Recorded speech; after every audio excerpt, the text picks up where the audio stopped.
Hi, Sapna. Welcome to our podcast. And please introduce yourself and the topic.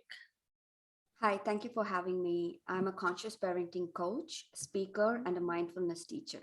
And I've been doing this working with a lot of families and parents for a while right now. It's been over 3, 4 years, and I've worked with tens and hundreds of families, not only in the Metroplex, but all around the world. There's a common thread parents have all around, no matter where, which part of the world you are in. And then that's what I speak to. That's incredible. So we have Sapna Radhakrishnan with us, and she's going to talk about conscious parenting. So, Sapna, that brings me to the first question. What is conscious parenting?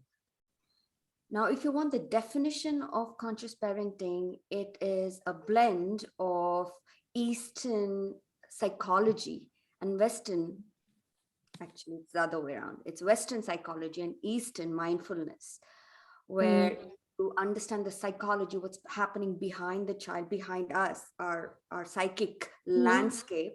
And then how do we know in the present moment to bring the tools is through mindfulness. So it's a blend of both, which is brought into the parenting field. So that comes in a definition, but if you talk in a layman term, say you are talking to a new parent with an example, then how would you explain? For example, say a child is having a meltdown, because we see that often these days, whether it's in a store or an airplane or, with all this new masks and everything, all the schools have started, then not started. There's just a lot of turbulence in everybody's lives, especially a child. So how can conscious parenting be in action in these situations? Yes, the first thing the conscious parenting does is it teaches the parent about their own inner psyche. So we Mm, come into parenting with a set of beliefs which we are so unconscious to. We mm, barely even know it, Swati. Like we think parenting is mhm, about raising a happy child. mhm, Parenting is about raising a successful child.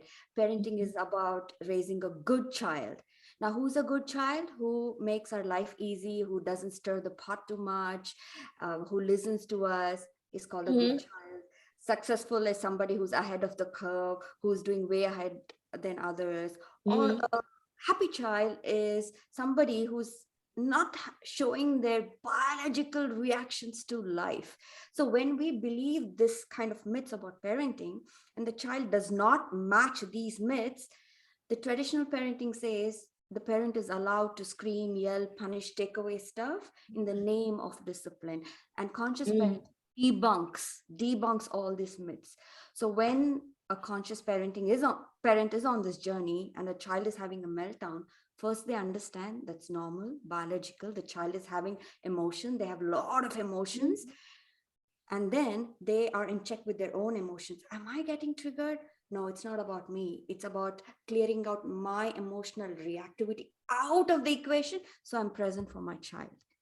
You see, so that way I'm there for my child instead of bringing my own baggage into the equation, which only blows it out even mhm. more.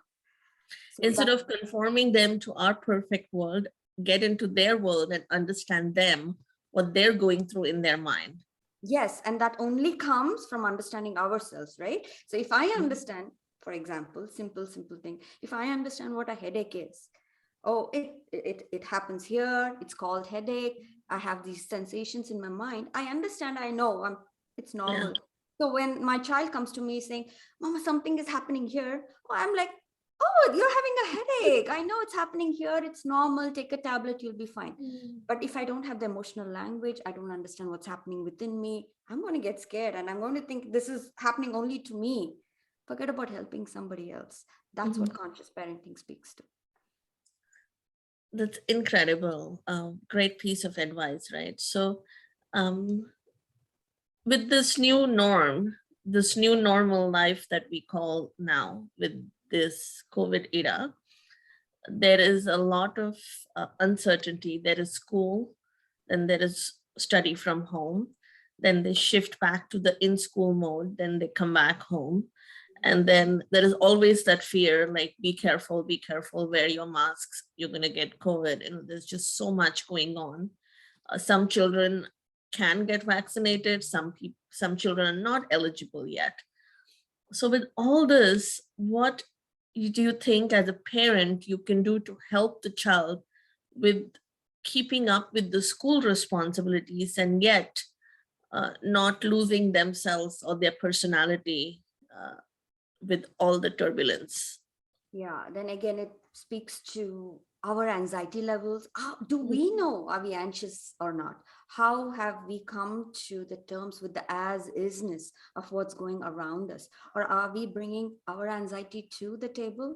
So it starts with the parent first. Do you know what you do when you're anxious? Do you know, can you gauge your own anxiety levels? Are you screaming? Are you trying to control your anxiety by trying to fix the child? So it starts there.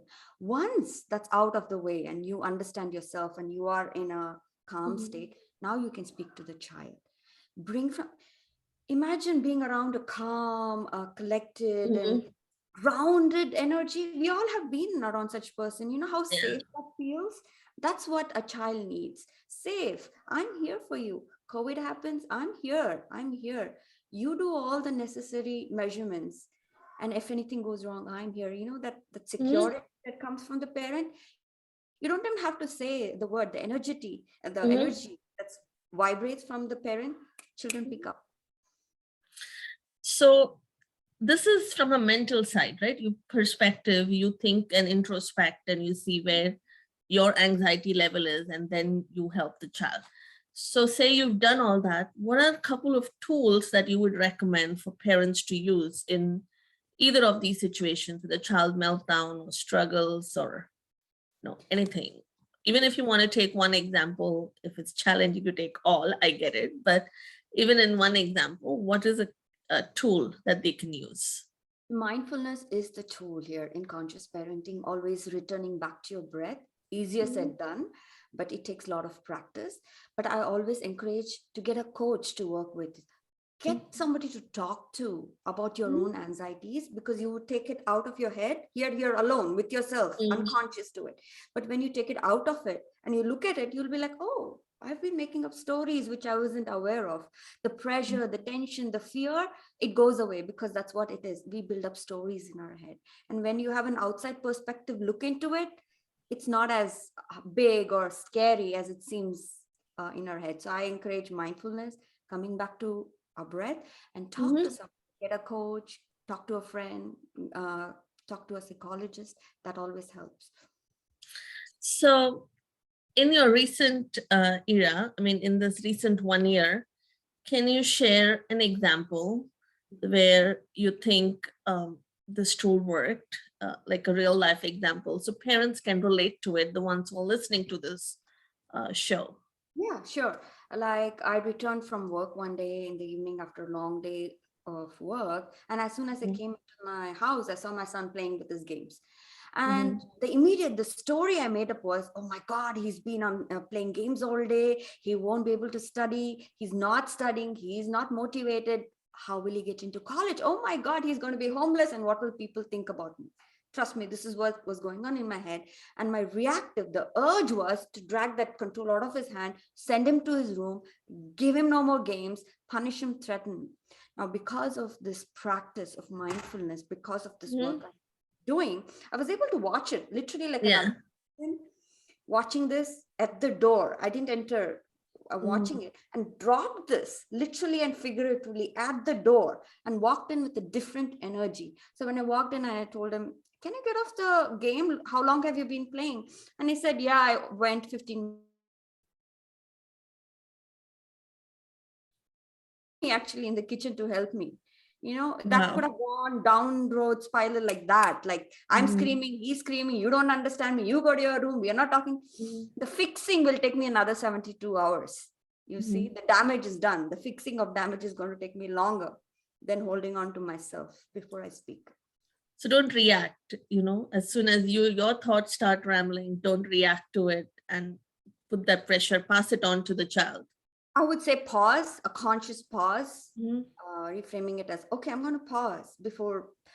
The example I tell my parents is, when you feel like throwing up, do you throw up immediately, or do you hold on to the throw up and run to the bathroom? It's like that. Hold on. Don't just bar follower, Absolutely. Good example.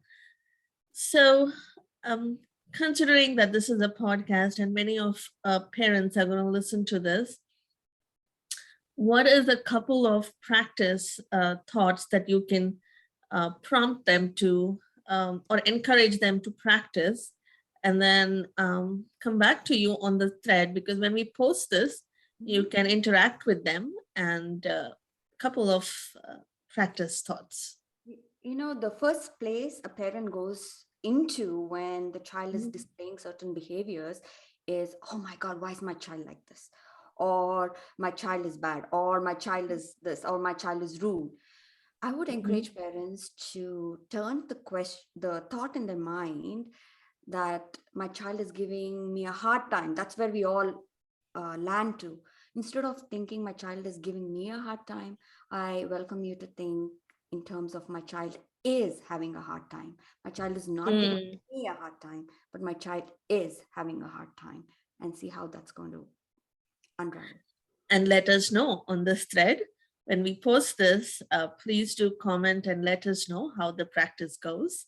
And if you have any further questions for Sapna, please do ask us within this thread. So thank you so much, Sapna, for joining this session, and have a great weekend. Thank you.